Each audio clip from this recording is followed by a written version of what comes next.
Welcome to Your College Bound Kid, a podcast for parents, college counselors, students, and anyone who wants a deep dive into the world of college admissions. Hi, this is Andy Strickler. I am currently the Dean of Admission and Financial Aid at Connecticut College, located in New London, Connecticut. I've also worked in athletics and admissions at Kalamazoo College, Beloit College, Sinus College, and Guilford College in Greensboro, North Carolina. I'm Mark Stucker, and I'm the founder and producer. Our mission is to make college knowledge available to all. We care deeply about your kid. We believe college is a match to be made and not a prize to be won. We believe in being genuine and transparent. We are committed to covering a variety of topics, including the tough subjects. Thanks to your generosity, we're committed to providing a minimum of 10 hours of fresh, commercial-free content every month, with episodes every Monday and Thursday.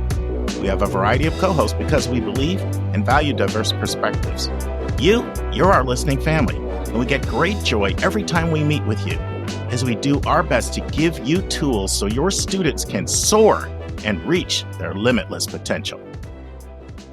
Good afternoon, friends. If you're observant, you probably noticed we had a brand new intro on Your College Bound Kid this morning. Now, if you like it, you can credit yourself for this new intro. I was reading through the comments to the 500, and yes, it looks like we actually did hit 500 surveys completed by you. Thank you so much for that, by the way. And somebody said in one of the comments, the intro's getting kind of a little stale. And I thought to myself, snap, we haven't changed that thing in like 2 years. So let's change it. Then I said, let me go to this question that we asked on the survey that said, what is the best thing about your college-bound kid? I looked at the 500 answers, I grouped them, I categorized them, and that's our new intro. I put the things that you said makes us special. So thank you once again for any one of the 500 of you who completed our 2025 survey. Look for the results coming up here in the next 10 days. Friends, I'm stoked this morning, and I know what some of you may be thinking. Is this guy ever not happy? Sure, of course I'm not happy sometimes. I'm human. But one reason I'm always happy when I come onto this podcast is, let's say you had the most incredible time in college. I mean, the best 4 years of your life. And now you're going back to your 5-year reunion. You're about to meet your friends. That's how I feel every time I come on this podcast. I feel like I'm meeting my friends who I like a lot. And so that's one reason why I'm always happy when I come on this podcast. But you know what? That's true every week. This week is particularly special. I'm just full of analogies today, by the way. So let's say you like to walk on the treadmill. And when you walk on the treadmill, you walk at a decent pace. It's always flat, average speed. But you decide, I'm going to amp it up. I'm going to up my game. I'm putting the treadmill up to incline. And I'm going to run hard for 10 minutes on incline. And you're not even sure if you can do this. But you put it up to incline, you run hard, and it's really hard. I mean, really hard. But you know what? You don't quit, and you make it, and you're feeling great. Well, that's how all of us feel right now who are college counselors, because November 2nd is here.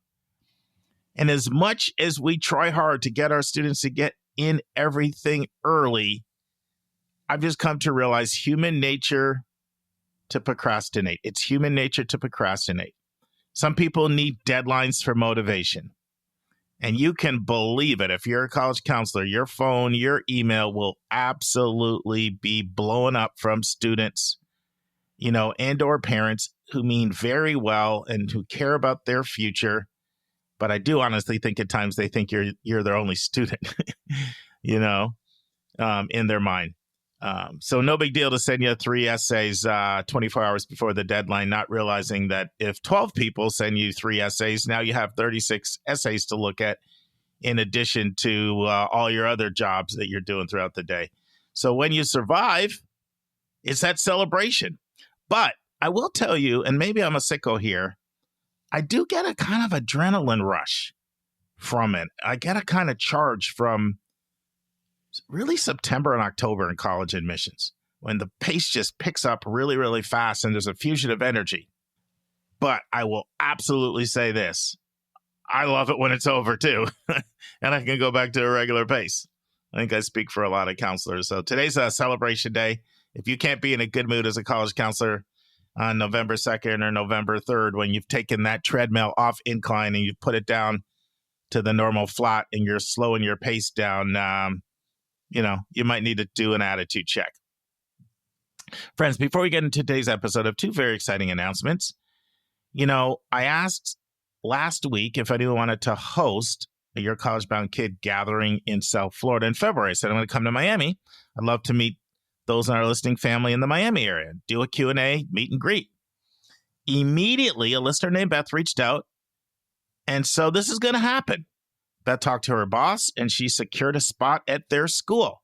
So Beth works at the American Heritage Schools at their Broward campus.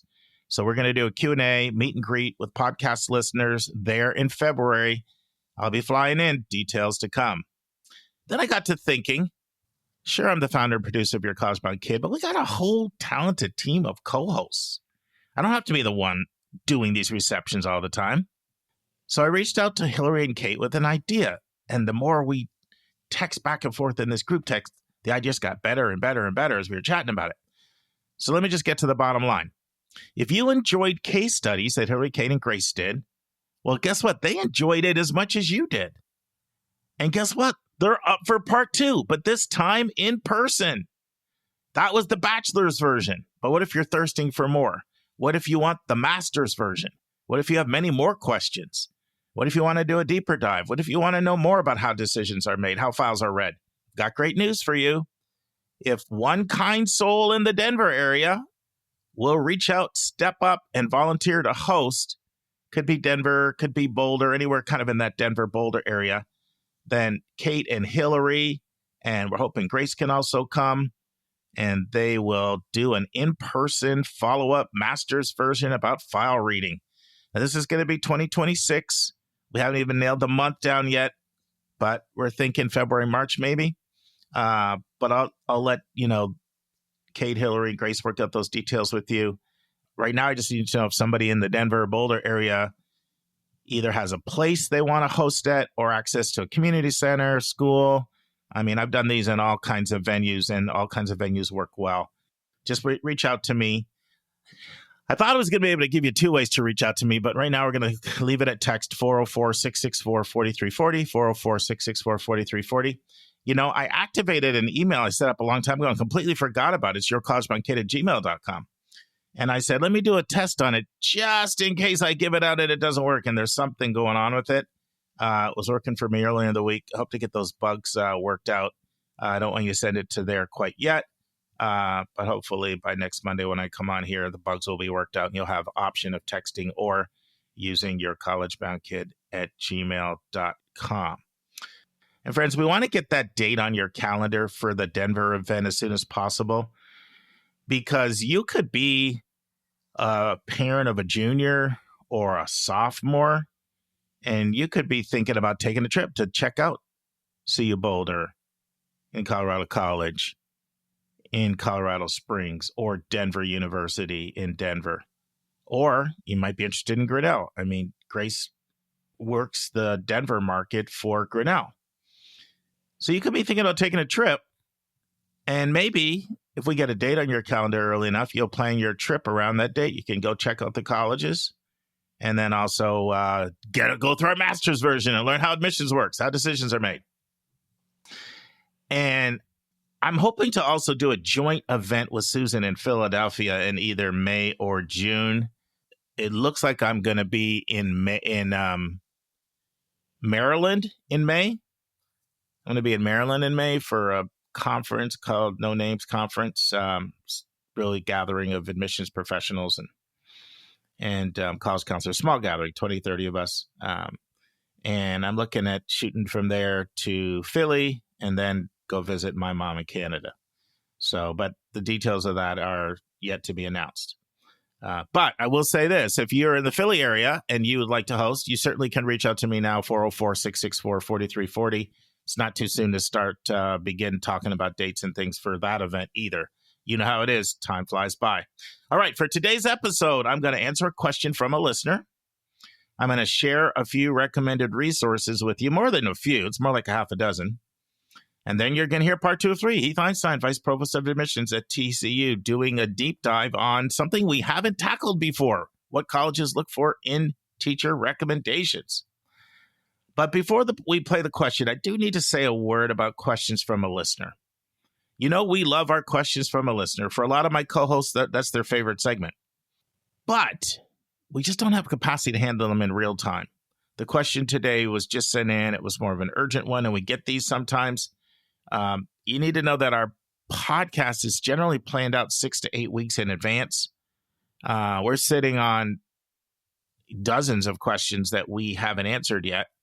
So when you send a question in, you need to be thinking more of the 6 week to 6 month timeline is when we're going to be able to get it on the air. So I've never said that before.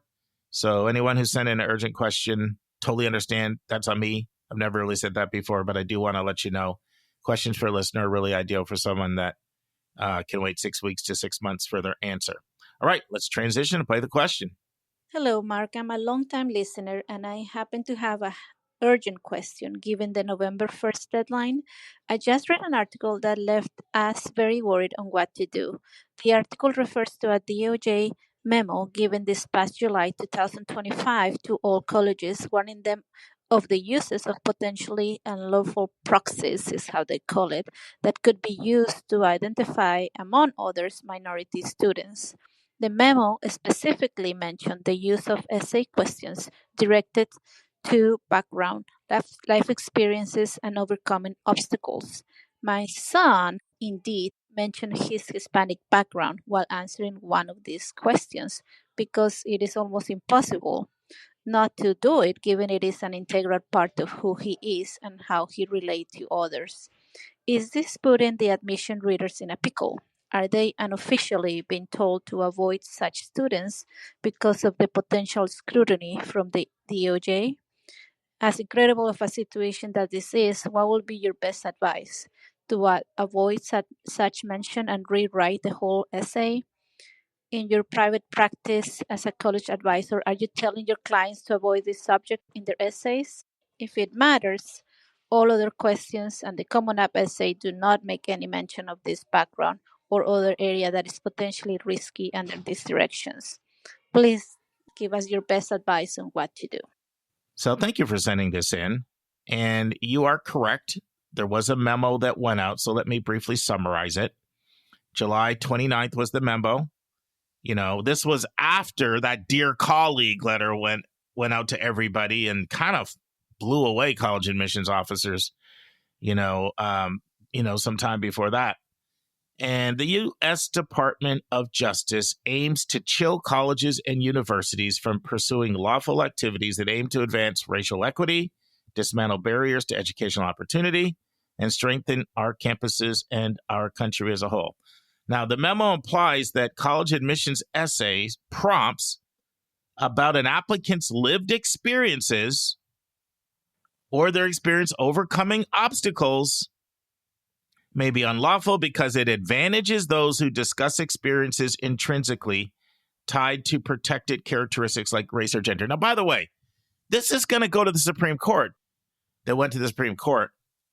The Supreme Court did rule that race could be factored in if it was part of shaping who you were. They did rule that. So this is basically ignoring what the Supreme Court said. So this is likely to go to the Supreme Court. So let me just say that, but I'm not going there right now. What's going on? Well, none of us should be surprised by this. I mean, Stephen Miller was promoted from an advisor to the deputy chief of policy, and he's the policy leader on a barrage of all of these anti-DEI initiatives. And I'm not going to get into Miller too much, but just Google Stephen Miller, the deputy chief of policy, and Google his views on race. If you haven't done it, you might be absolutely shocked if you do and what you're going to read. He's been an ardent defender of white nationalism. Just read the comments that got leaked out about what he said. And just read what he said explicitly, unabashedly. When he says America is for Americans, listen to what he means by that. It's pretty clear. He's not a fan of brown and black people. Brown, black, yellow, he's not a fan. And so none of this should be surprising. And it's not just him. Look what his boss said. He referred to Africa and Haiti and how we need to stop bringing in people from S-hole countries, and we need to start bringing in more people from Norway. So no surprise on the ideology, and this is what it's looks like when it's applied to America's campuses. Now, Hillary and I did a question for Lister on this topic, and this was pretty recently. So I'm going to be pretty brief in my comments here. But this keeps coming up over and over and over. I keep getting asked this question. I mean, this question is up there for the questions I've been asked the most this year. I just get asked it all the time. And I encourage you to go back to listen, episode 537. If you don't want to hear the whole episode, go to the 16 minute, 20 second mark, and you'll hear Hillary and I discussing this. If you don't want to go back there and listen, I can summarize Hillary's response and my response as absolutely, unequivocally no. In fact, this is the most opinionated I've ever heard Hillary in the year she's been on the podcast. She went so far as to say anyone giving this advice doesn't know how admissions works and shouldn't be trusted on anything else they say about college admissions. So that's just a quick synopsis, but go back and hear the 10-minute discussion yourself. It's a bunch of twaddle, malarkey, the whole thing. Now, I was on a webinar 2 weeks ago. It was with Harvard, Yale, Princeton, University of Virginia, and Wellesley. And of course, you know this question. It was for counselors. You know this question was going to come up. And of course, it was debunked, refuted, with passion there.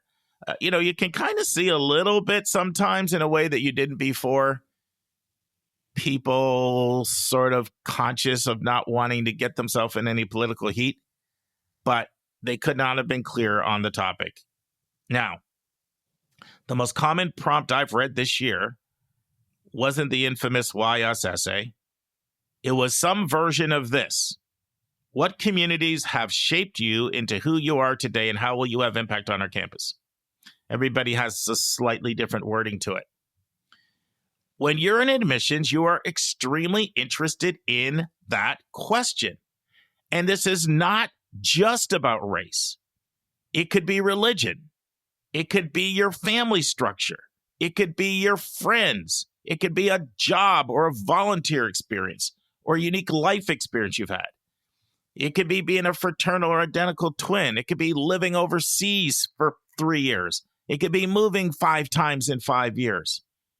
Anything that has played a role in shaping you and forming you to make you who you are today is of interest to any admission officer that does holistic admissions, where context matters. And I realize the administration is trying to get rid of holistic admissions and wants to go back to just test scores and transcript. I get it, but they're going to have a massive fight on their hands because admission officers believe in holistic admissions to the core, and they will fight assiduously for it.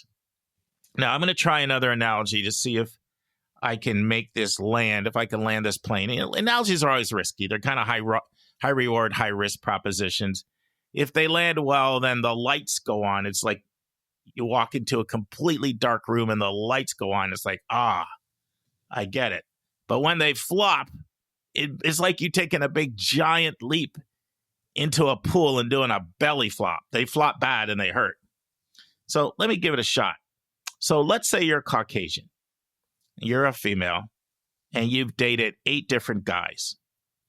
You've dated 4 people within your race and you've dated 4 people outside your race. Let's say you dated an Asian guy, a black guy, somebody of Latino descent, and let's say a multiracial, biracial guy. Okay? Now, let's just say your 4 experiences dating within your race didn't go well. And let's say your 4 experiences dating outside your race went extremely well. And so you kind of come to the conclusion, I think I just kind of I gel with people of color. However, there's a problem. Your dad doesn't want you dating anybody that doesn't look like you. Your dad's old school.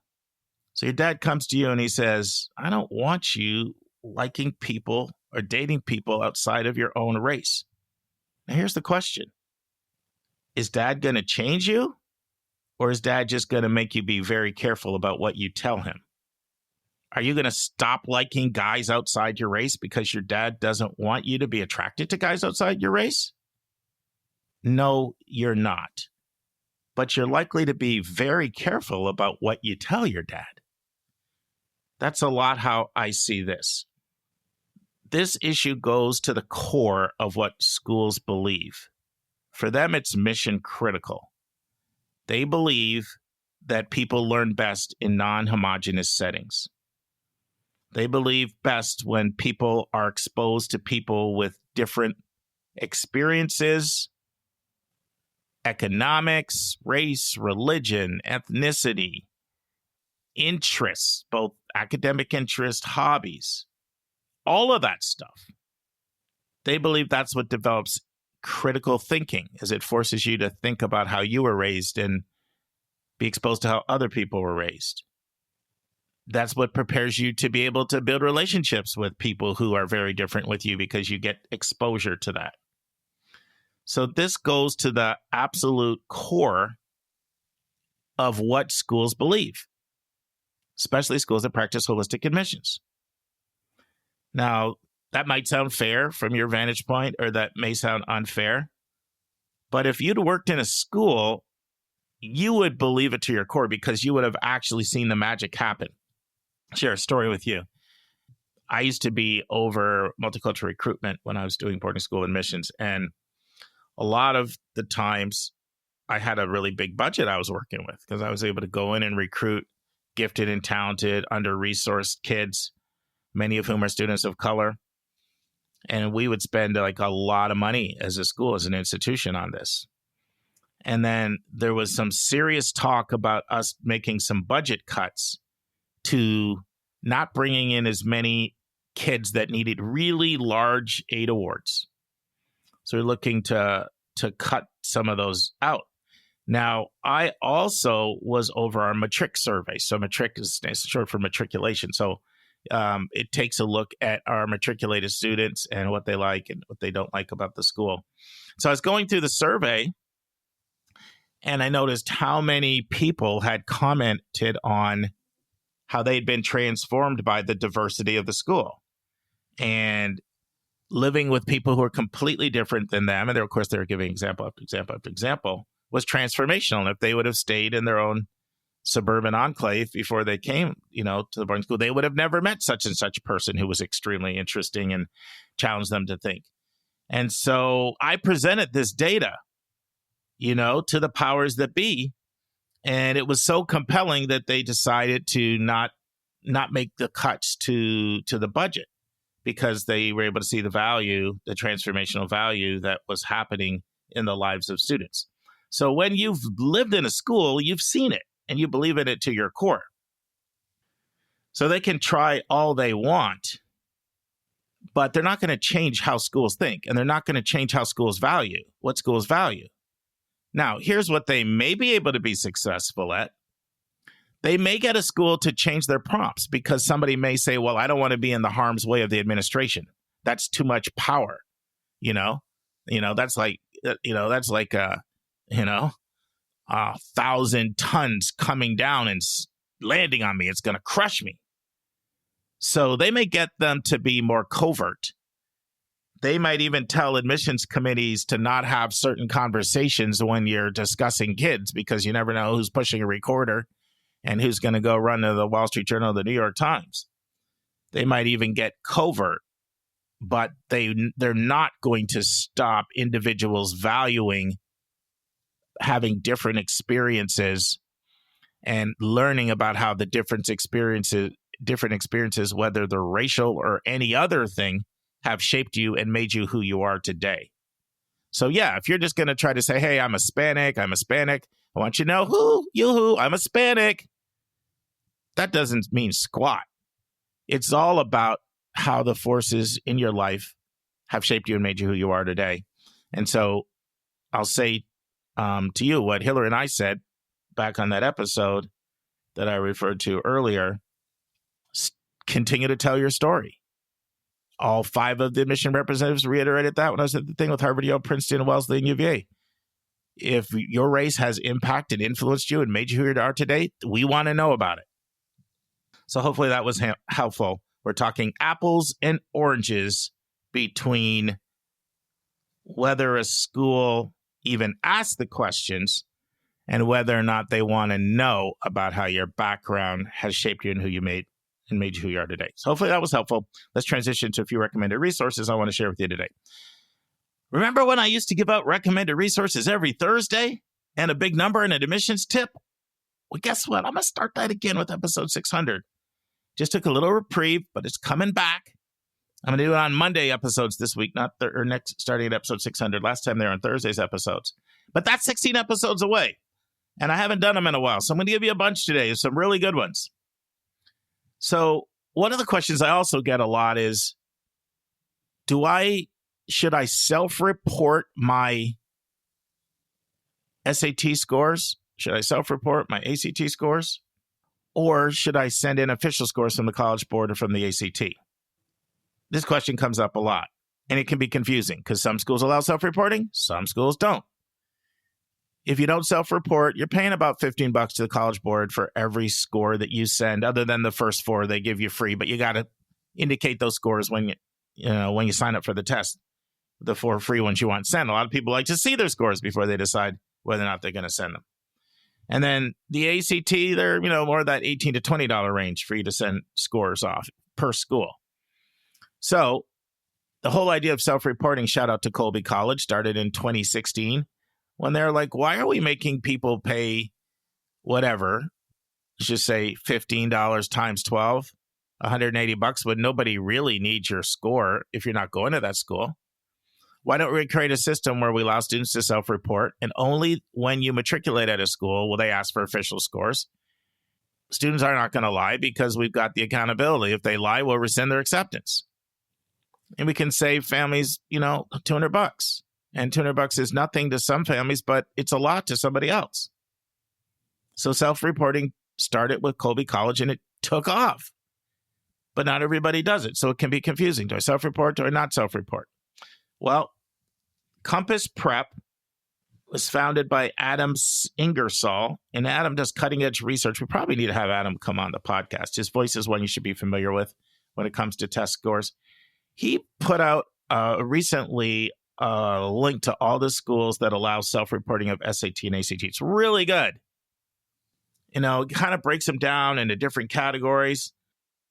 So what they mean by self-reporting, whether it's absolutely not, whether it's not specified, whether they consider SAT, they don't consider SAT. And I'm going to include the link in the show notes, right? So if you want to know, does the school self-report? Do they not self-report? And this thing's hot off the press. I mean, this thing came out the last 2 weeks. So actually last week. So you're good there. All right. Another really good resource, Edvisors, EDVISORS.com. This is all things you need to know about money. They've got great articles on money. And Elaine Rubin, who runs it, she's been on our podcast multiple times, but I have to have Elaine back. It's been over 5 years. I want to say I've had Elaine on 3 times, but it was all like in the first 3 years of the podcast. She used to work for the Department of Education, and you can actually send questions in, complex questions about money, and Elaine will get back to you. It's pretty cool, but they have great articles. So EDVISORS.com, Edvisors.com. Mark Kantrowitz, who we've had on the podcast multiple times, he used to run that website, and he was, when he moved on, they brought in Elaine, and she's been fantastic. All right. I haven't said much about FAFSA, Free Application for Federal Student Aid, or the College Scholarship Search Profile this year. But depending on what school you're applying to, if you're applying for financial aid, you're going to have to fill out one or both of these forms. And they can be complicated. They can be a bear. I remember filling out the CSS profile back in like 2014. And I remember it took me 5 hours. Because when you have your own business, there's a lot of other things you have to do, including one of the things that you had to do was itemize and list any expense over $1,000 with itemization.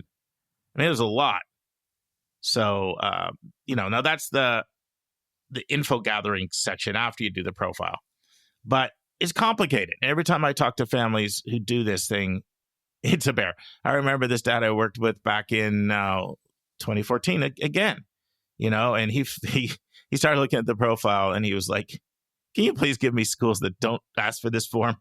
So it's a bear. So you want some help. And the FAFSA is tricky too. So what I love to do is walk through videos. They take you step by step through it. There's great ones up there. I just told you about Elaine Rubin at Advisors. Well, Elaine does a great FAFSA walkthrough this year, and I'm going to put the link out for you to see Elaine walking you through how to do the FAFSA. Also, every single year, Utah College of Access and Financial Aid, which is part of the Utah system of higher ed, they put out some fantastic resources. And they've got multiple videos out already this year, and they just released a brand new detailed walkthrough, just went up 2 days ago. I'm going to put that link for you in the show notes. As for the CSS profile, a couple organizations that put out really good ones every year. One is Road to College. I really like the one they put up this year. I'm going to put a link for you to that, as well as MIFA. You've heard me talk about MIFA all the time, Massachusetts Educational Financing Authority. They do an outstanding job.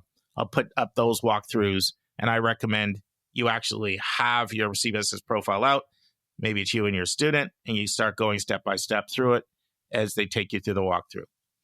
Now, there are multiple other resources I want to share. I want to share one next week, and then starting at episode 600, we'll come back and start doing them regularly. But, I'm starting to learn slowly, it's taking me forever, to not do content overload. It's kind of been a problem in the past where I just give people too much content. I'm going way back pre-podcast days, and people love content, but they also don't want fire hose in your face.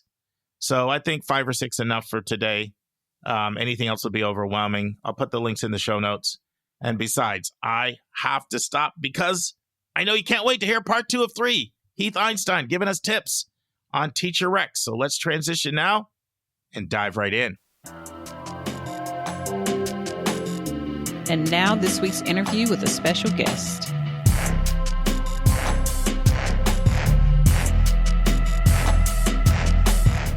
Friends, last week we Teacher Rex, and today we go all in on it. We pick up, I actually replay the very end of what he said about persistence and grit because I thought it was that important. I didn't want you to miss it. And Heath and I, we discuss a number of things, such as whether you should actually talk to your teachers about what you want them to write about. Is that like crossing a line, or is that actually wise and something that you should do? We talk about what should you do if a teacher says, you know what? Why don't you write the recommendation yourself and then give it to me and I'll sign off on it. And then we transition to several things that as a teacher, you don't want to really talk about in your teacher recommendations. And he says, when a teacher should say no.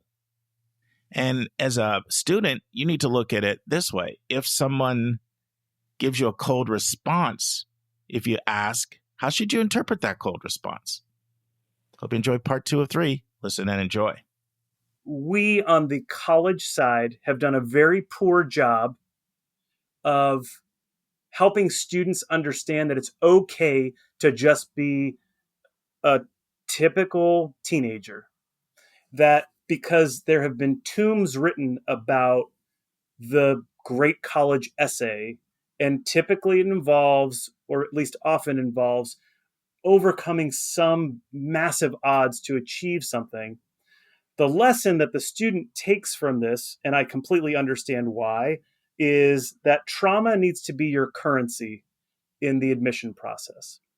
And that is not healthy. And it's not true either.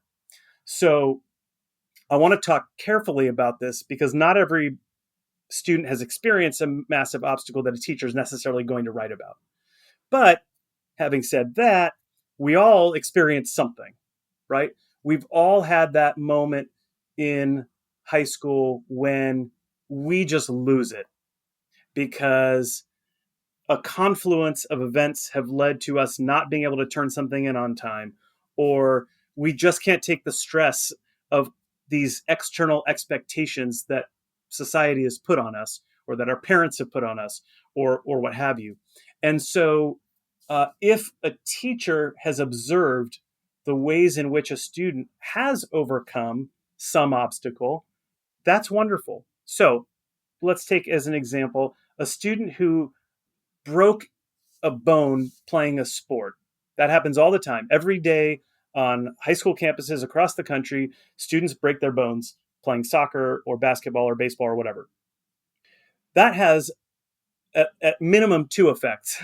One is the physical pain and discomfort, right? All of a sudden you're in a cast and you can't write anymore, or you can't walk like you normally do. So that sort of upheaval from a physical standpoint would require somebody to adjust their lifestyle. There's also the mental anguish that a student might be going through because of loss of an activity that means a lot to them. So that's one event that's caused, again, at minimum, two different types of obstacles that a teacher can write about. So they can say, hey, Mark broke his right arm a week before our final exam, and he worked so hard in communicating to me his his uneasiness and his concern about it. We set aside time for him to take the exam through an accommodation, and I'm pleased to report that as a result, he got an A on it, or whatever, and he showed perseverance through this process, and so on and so forth.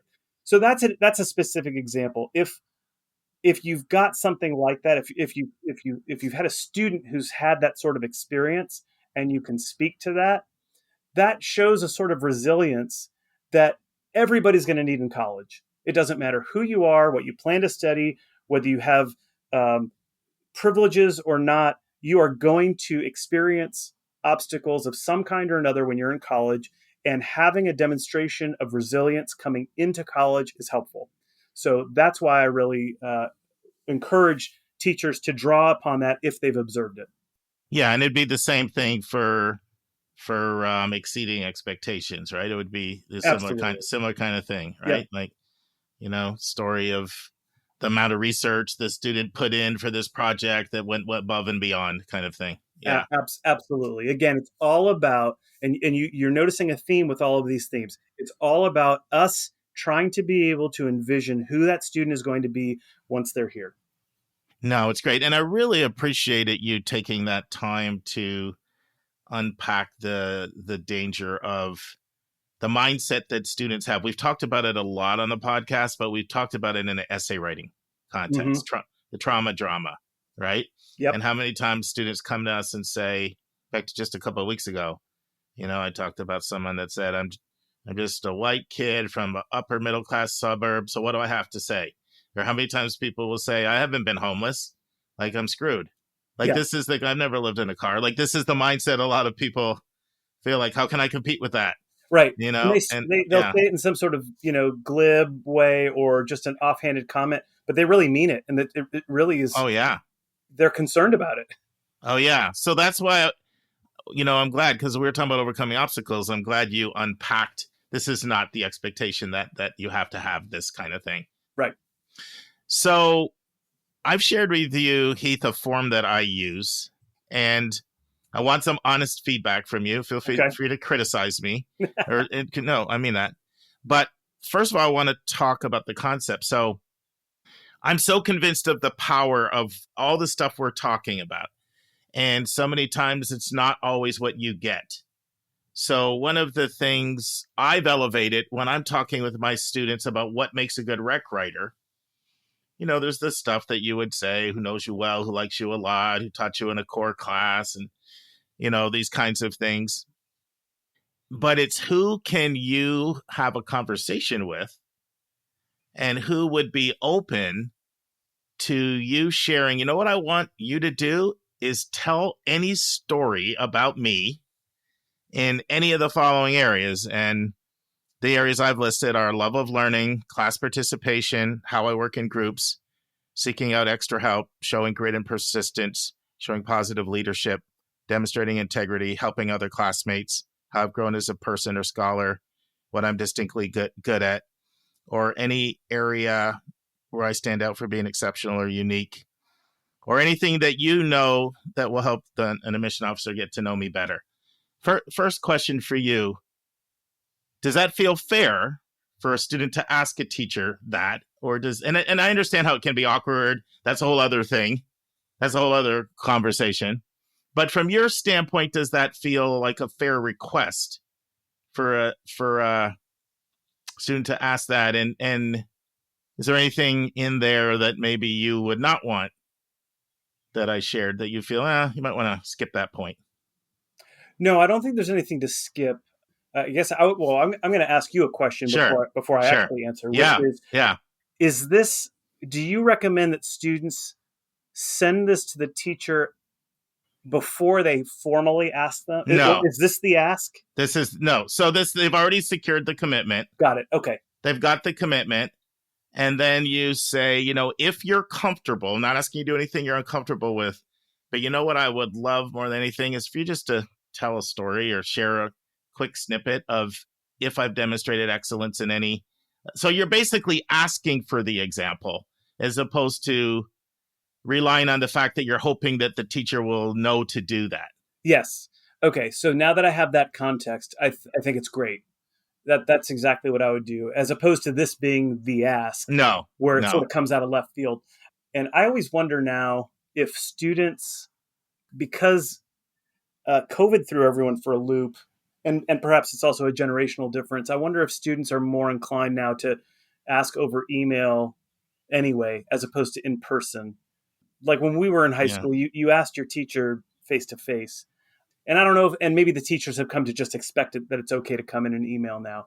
But if you, assuming that a student's asking in person, they've secured, or however they do it, they've secured it. I think this is a great way to go, and can probably prod the teacher to think about the student in ways that they weren't already. You know what I mean? It's just, it's getting them to think through a few different lenses. And because sometimes when you're writing about a subject, you've got an idea of what you want to say, and then you realize, oh my gosh, I left out, 2 whole paragraphs about. But if you've given them a range of items to think about, I think that's a great way to go. I mean, the way I like to explain it to students is most kids are smart enough to ask someone who's favorably disposed toward them, and then most teachers want to help. So what do you see on the other end? You see a string of positive adjectives, right? And you can just get lost in hardworking, good kid, integrity, grit, resilience. Like, there's only so many times you can say it's hard. It's hard to make that pop in the same way as the power of an example. Right.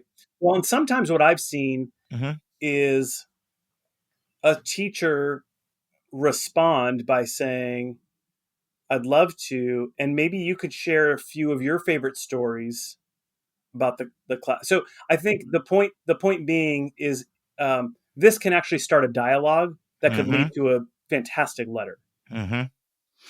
Well, this leads to a harder question, and sometimes my students get told by the teacher, sure, write the letter for me. Write the letter for me. And it presents this incredibly difficult ethical dilemma in some ways to me, because I know nobody really on the other end wants a letter that a student has written. But then is it fair for the student to give up their top teacher rec and say, no, I'll pass if that's the option? So I struggle with how I'm supposed to counsel. Am I ethically bound to say, you know what, if that's the condition, you probably should ask somebody else? I think that's what the colleges probably want, because it probably doesn't feel authentic. If it's not authentic, then it's not useful to you. But is that fair to the student who, this is my top person, and they've told me, I'm still going to read it over. I mean, is there a happy ground? Can you read it over and make sure you stand by every single word? But yet, that's not really what you want either. No.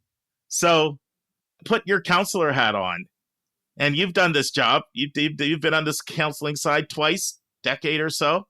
So most admission officers don't have the counseling experience you have. Yeah. Well, it's a terrible position to put a student in. It sure is. And put me in it too. I mean, let's just start from there. Yeah. Actually, my first thought was, as you were describing that, is that would make a really interesting college essay. Yeah. The moral dilemma. Yeah, wouldn't it? Yeah. That would make a great essay, the moral dilemma. I would counsel the student to turn elsewhere. Okay. I don't think it's I don't think it's right. I don't think it's fair to the student. And it ultimately is not what we want to see. Sure. It's Sure. I don't see it as being helpful in any way. And the students have so much on their plate already to ask them to Yeah. then write a letter on their own Yeah. behalf. It's just all the way around is no good. So I would encourage them to seek out a letter elsewhere. And if they're comfortable, perhaps at the end of their senior year, after everything's all said and done, let the administration know that the teachers should not be doing that. Yeah. And most of them don't. I mean, let's be honest, that this is not a widespread issue. Most of them don't, but I'm asked it every year, like usually 2 or 3 times a year. It's not like it's a once every 10 year kind of thing. Yeah.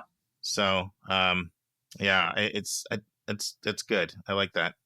You kind of helped me unpack that a little bit there. You know, when you were saying, Heath, the whole thing of is it done by email or person in terms of the request, I find students are kind of doing it both ways. There's the person that's going in and finding 5 minutes and talking with the person. And then there's the person that's doing it by email. And some of it has to do with when things are in the process here. Is this, there's schools that are breaking out in April. Yeah. And so is this now happening in May or June, and we're on summer break and I'm not going to see the teacher? Yeah. And then it ends up being by email. And then sometimes it's caseload and access and ratio of counselors but I find that people are kind of doing it both ways, both by email and in conversation. Yeah. Yeah, I'm sure that's true. I wrote a letter of recommendation a couple of months ago for a student who was transferring out of TCU. This is an interesting story, not because she was dissatisfied. In fact, she loved her time here, but for family reasons needed to be closer to home. And she was from the West Coast. And we went out to lunch. And I didn't know that during lunch she was going to ask me to write a letter for her. But over the course of our conversation, she did. By the way, we went to Dutch's, which is where you and I went. That's where you took me. Yep. Shout out to Dutch's on University. Anyway, and I just have to say that having that conversation in person made me more excited to write the letter. And I think I wrote a better letter than if she had just randomly reached out over email. Different scenario. And like you said, there are all sorts of reasons why a student might need to, summertime, equity, whatever. So I think that's fine. But all else being equal, I do think it's a good idea to try to approach somebody face-to-face. Agree 100%. In person is always the ideal whenever you can do it. So let's transition to the don'ts. Yes. And I love this first one you put, which is stick to the classroom. Stick to the classroom. Mm-hmm. And another thing you say, which is kind of similar, you probably could talk about these two together. Don't worry about the big picture. We want to know the little picture. Yeah. Talk about this, because I know that this is something that is often not done and often not what you see. And the whole concept of a brag sheet oftentimes leads people to want to talk about I'm on the varsity soccer team and this kind of stuff. Yes. Well, I see too many letters of recommendation that go so far afield to what the relationship is actually about. And it's all done from a good place. Sure. The teacher wants to showcase the breadth of experience that the student has, the scope of their accomplishments. And what I think they probably don't think through is that we are seeing that in other parts of the application. I see too many teacher letters of recommendation that look too similar to the counselor letter of recommendation, which is going to be more, it's going to be broader. It's going to be more all-encompassing. The teacher letter really should stick to the classroom experience. That's where you're going to get the most bang for your buck. Friends, that was so important that I don't want you to miss it. So I'm going to ask Nemanja, our sound engineer, to play it again. The teacher letter really should stick to the classroom experience. That's where you're going to get the most bang for your buck. And we don't need to just have a listing of what the student has accomplished, because the student is telling us that themselves through the application process in other spaces and resume that they're submitting or activity sheet or what have you. Yeah. What if you had to guess, what percentage of the time, obviously, just approximately, no scientific study been done here. How often would you say the teacher letter ventures outside of the relationship and outside of the classroom, in ways that, that really didn't add? I would say the majority of the time there is extraneous information. What varies is the extent to which that information is included. So sometimes you'll see a teacher letter and maybe they have an additional 2 or 3 sentences about it. That's okay. That's not going to hurt the student. Then you see letters where more than half of the letter is about something that didn't happen in that classroom. And you start to wonder, did they not have enough to say about the student? And that's not a good reflection. Yeah, we're fortunate in that we have, 4 co-hosts that are either, currently admission officers, chief enrollment officer, or reading files as readers. Mm-hmm. And they frequently bring this up. In fact, Julia, who she's a first reader still right now, and she'll go through and literally block stuff out like this so the second reader doesn't even have to read it. Yep. And it's really, really common. So, we can't mention this point enough. The next one is also really important, and it's really common, and it's tricky. So avoiding templates. Yeah. Templates. Talk about this and why you don't like them. I don't like them because they render the letter completely meaningless. So I remember very clearly reading files for a high school that sends TCU a lot of applications. I'm not going to name the high school, and certainly not going to name the teacher, Mm-hmm. but it's one of our feeder schools. I mean, they send us dozens of applications every year. And there was, and this was many years ago now, so I'm not sure if this teacher even teaches there anymore, but there was a teacher who was frequently asked to write letters, presumably because he was a favorite teacher of the students. And I remember reading the first letter that of his that I read, and I was struck because he used the word festooned. And I was like, okay, well, that's an interesting word choice, and that's cool. And like, I'm glad to see teachers that vary their language. This is great. And then I read the next letter that he wrote, and it caught my attention because I'm like, well, what are the odds that he writes festooned in more than one letter? And every single letter. And then I went back and pieced together I just put them up side by side, and almost word for word the letters were the same. Yeah. Sometimes the names were changed out, and there may be 20% of it that was different, but 80% of it was the same. Mm-hmm. And either the teacher didn't want to put in the work, and I don't mean to be critical of teachers. They're the hardest working people around and the most important people for our youngsters, but he probably should have said no more than he did when asked to write letters. And I know that that's difficult, and we can talk about that. That's a different subject when that does happen. But what it did was it made me think, well, now I can't trust anything that this teacher is saying because he says the same thing about every kid. Mm-hmm. And surely these are not all the same student. So that's why it's really important to avoid templates. I am one who has just sort of gotten into ChatGPT as a sort of research tool. Mm-hmm. Like if I want to put together a trip, hey, this can help me figure out what are great places to go or whatever.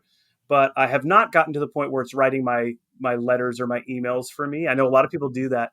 I like to do everything from scratch because I think it's going to put forward my best work. I know that it means it takes me longer to get things done. I'm okay with that.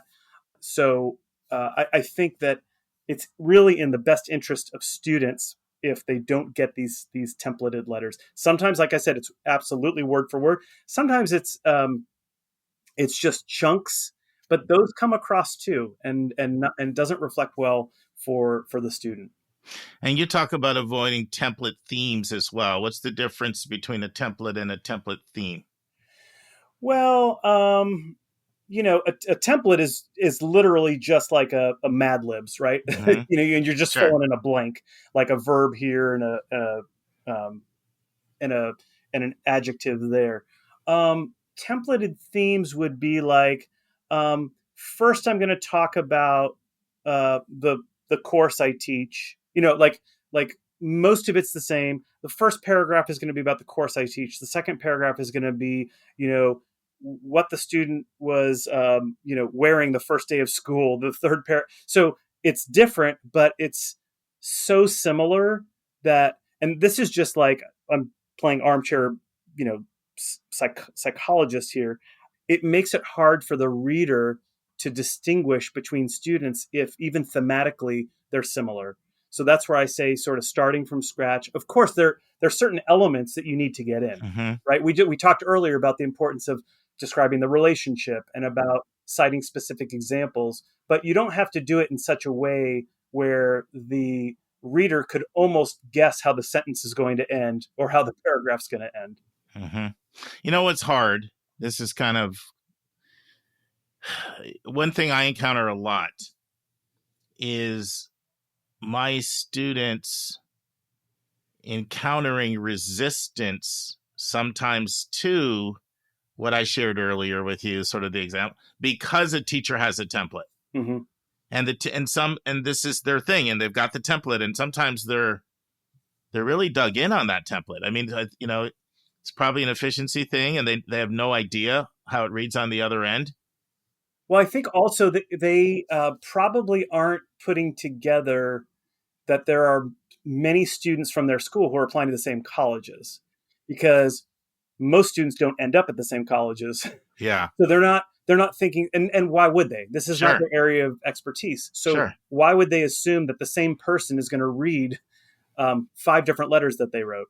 Yeah. And therefore, to your point, I think it is about efficiency, and I understand why.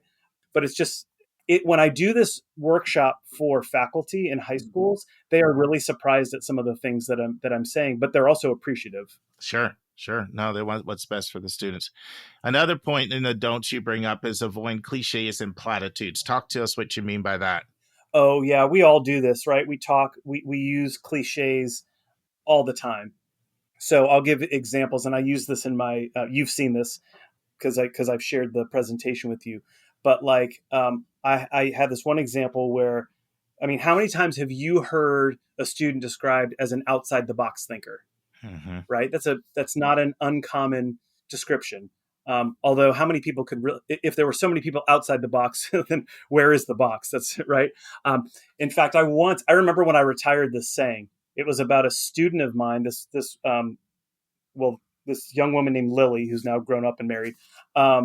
And she was just like the coolest kid, and truly was an out of the box thinker. And I even wrote in my letter of recommendation, she's so far outside the box, I'm never going to describe anyone else as outside the box again. Mm-hmm. But anyway, there's a better way to say that. So instead of saying Lily is an outside the box thinker, we could say Lily's unconventional approach to antiderivatives caused me to recalibrate my teaching style. So not only is that not a cliche or a platitude, but it goes back to what we were saying before, which is citing a very specific example of something that happened in the classroom. So in a sense, it sort of kills 2 birds with 1 stone. No, makes a lot of sense. Another one of your don'ts is don't agree to write a letter for a student that you can't sort of enthusiastically support. Talk about this one. Yeah. There was a time when colleges would get letters frequently that were kind of lukewarm. And it was about, hey, I know this student has potential that they haven't really lived up to, but it's okay because someday he'll make it there. I mean, that was like in the 1950s when they, Mm-hmm. and that was acceptable, and we understood that.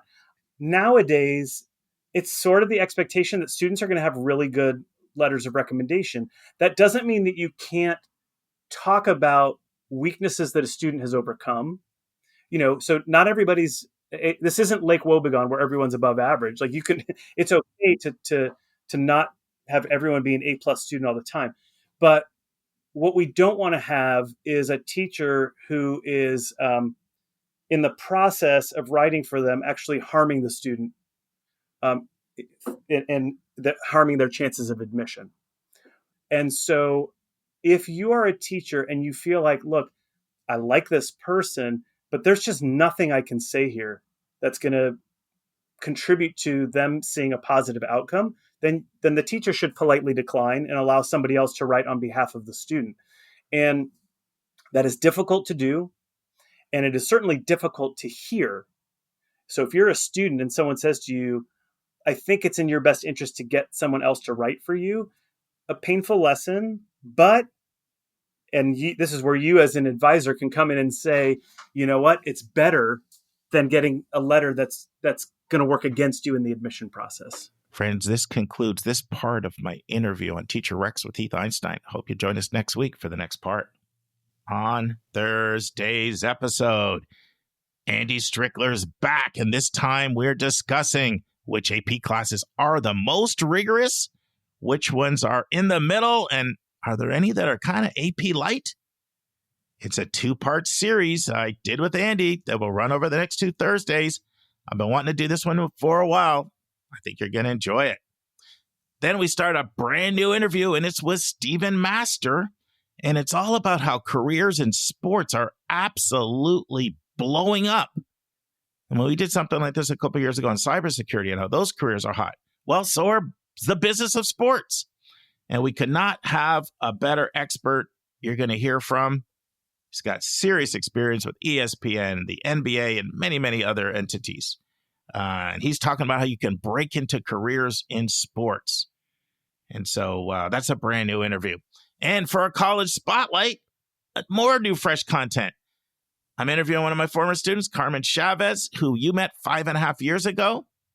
If you've been listening to the podcast that long, she had just decided to go to Duke, coming from Miami, Florida, and accepted that. Well, now she's not only graduated and she's been out a year, and she's reflecting back. What did Duke do well? What could Duke have done better? I think it's an interesting way to get insights into Duke from one student's perspective. So I hope you enjoy that, and hope you tune with us. Hope you tune in and check that out with us on Thursday. Friends, if you only remember one thing from this podcast, this is what I hope it is. It's not where you go. It's not where you go. It's not where you go. It's what you do when you get there. It's what you do when you get out of there. That is what will determine your career success. See you on Thursday, friends. And that's our show. A big thank you to you, our listeners, for tuning in this week. If you find this podcast helpful, please follow us and you will get every single episode as soon as they are released. If you want to support our podcast, you can click the share button and send it to your friends and acquaintances. You can say positive things about your college-bound kid on your social media feed. And you can help us stay commercial-free and pay our staff by donating on the YourCollegeBoundKid.website. You can write a review for us on Apple or Spotify. And if you have a question or a recommendation, just go to speakpipe.com/YCBK, hit the orange button, and speak. We will do our best to get your question in your own voice on an upcoming episode. I am the producer of the podcast, and I live in Metro Atlanta. We have a fantastic team that has over 200 years of admissions and counseling experience. Shout out to our co-hosts, Dr. Lisa Ruff in North Carolina, Susan Tree in Pennsylvania, Vince Garcia in California, Julia Esquivel in Massachusetts, Linda Depker in Missouri, Andy Strickler, the Chief Enrollment Officer at Connecticut College, New London, Connecticut, Hillary Dickman, an Admission Officer at Colorado College in Colorado Springs, and our International Admissions Expert, Kevin Newton in Dallas, Texas. Our sensational sound engineer is Nemanja Motvich. Our amazing music is from Victor Allen Weeks. Marketing designs from Kimberly Bloss. Our reliable webmaster is Stylionis Dimitru. Website updates are done by Joyce Stucker. Our image editor is Vlad Honchar. If you want to have a coaching session with me, just text me at 404-664-4340. If you want to reach someone else on our team, all of our bios with contact info can be found at YourCollegeBoundKid.com under the About YCBK tab. If you want to get our free monthly YCBK newsletter, YCBK Plus, it is also under the About YCBK tab.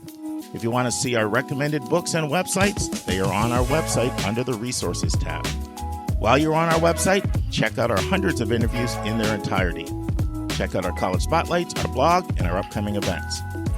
We think of you as our listening family, and we look forward to meeting with you every single Monday and every single Thursday.